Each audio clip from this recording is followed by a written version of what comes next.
Apartment for Life project I'm going to introduce is the oldest one. It was the first one that was produced in April of 1996, and I have been to this project 5 times now.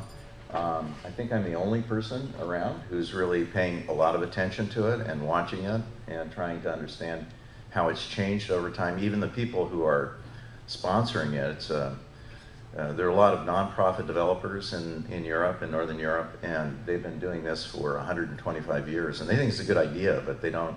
The Dutch are very different than the Swedes, for example. They gather every little snippet of information about everything. The Dutch just do it. They just figure out how to do it, and they don't worry about it. So the big idea here is to try and figure out how to keep these individuals in their unit, non-institutionalized in a normal setting until they die, period. That's the big idea.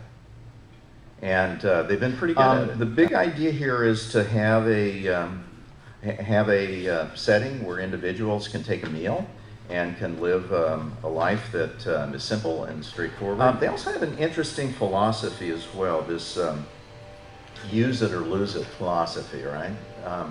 Which is really interesting, just like the volunteer attitude, like everybody should volunteer, because that's just like part of the deal here.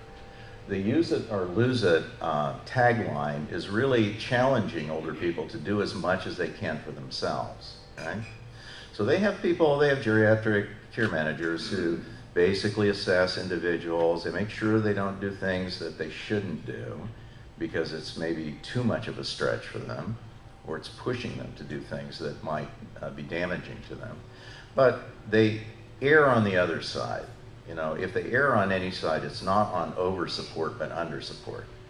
And they want people to do as much as they can for themselves. They want them to actually exercise their competence as much as they can. The way it works, of course, pretty simple and straightforward. That multi-story building that I showed you in the very beginning, remember I mentioned about the grocery store or supermarket being linked to the street on one side. It's a relatively deep building, so the opposite side of that first floor is all of the community-based care.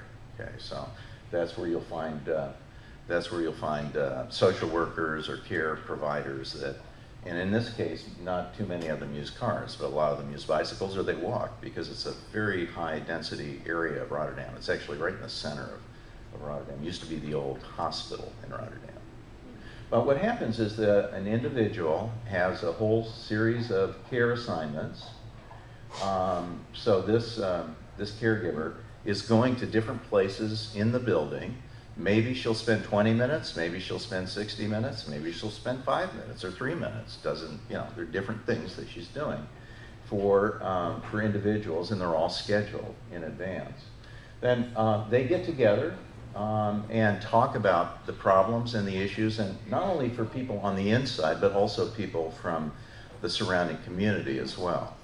And so this idea of being able to share really tough cases, to talk a bit about the family and how they could be more supportive, what piece of equipment might be helpful, the experiences that individuals have had with other similar residents is all part of this kind of discussion session. So a lot of it is based on this notion of optimizing the person's independence. And adult daycare is integrated as part of the system. Meals on Wheels, of course, to people who are in the surrounding neighborhood. And they have the Dutch response system is a little like our 911. I mean, it's that ubiquitous, but it's really oriented toward finding out how to support individuals, a little more like Lifeline, you know, except not just emergency support. It's also to try and monitor whether or not that person has, you know, shown up at 10 o'clock, or if there's a need for an unscheduled visit, for example, that comes through this as well. So you can see that there are a whole series of appointments and individuals and care personnel that are that this person is familiar with. So I wanted to sort of answer the question, does this matter in the United States, and is it working, and can we learn any of the stuff that might be helpful to us?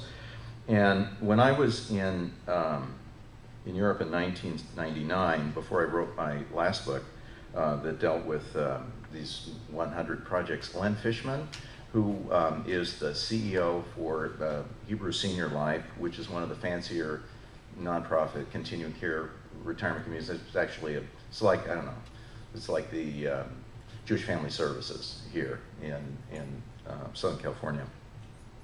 Affiliated with Harvard, you know, quite upscale kind of group. They had a 162-acre site for their CCRC, and he came with me for 2 weeks, and we traveled together, and he took notes, and we really liked these apartments for life.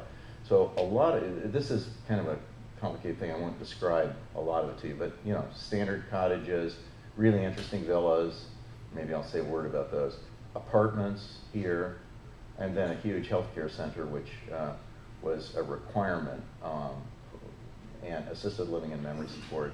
And then this green thing is their community center, which is huge and really quite beautiful, and a K through 8 school on the site.